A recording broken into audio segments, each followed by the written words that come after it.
நாடு முழுவதும் ரொக்க பணத்தை கொண்டுதான் 68% அளவிற்கு பரிமாற்றங்கள் நடைபெறுகின்றன.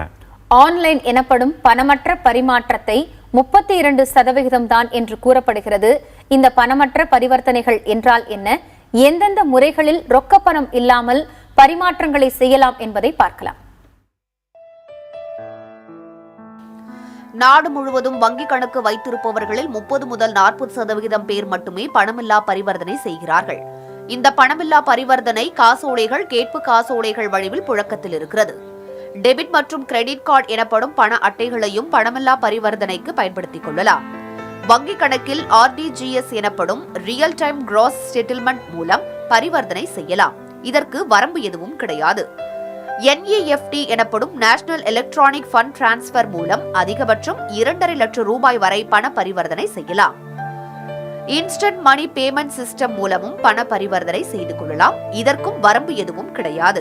வெளிநாடுகளில் உள்ள வங்கி கணக்குகளுக்கு அதிகபட்சமாக $2,40,000 வரை அனுப்பலாம். தனியார் western money transfer, Paytm, PayPal போன்ற தனியார் நிதி நிறுவனங்கள் மூலம் திரையரங்க கட்டணம் தொடங்கி மளிகை பொருட்கள் வரை பணம் கட்டவும் பொருட்கள் பெறவும் செய்யலாம். இவை தவிர பார்ட்டிசிபேட்டரி நோட்ஸ் எனப்படும் பங்கேற்பு பத்திரங்கள் மூலம் பங்குச் சந்தைகளில் பண பரிவர்த்தனை செய்யலாம். இதற்கு வரம்பு இல்லை. எனினும் டிமேட் கணக்கு தேவைப்படுகிறது.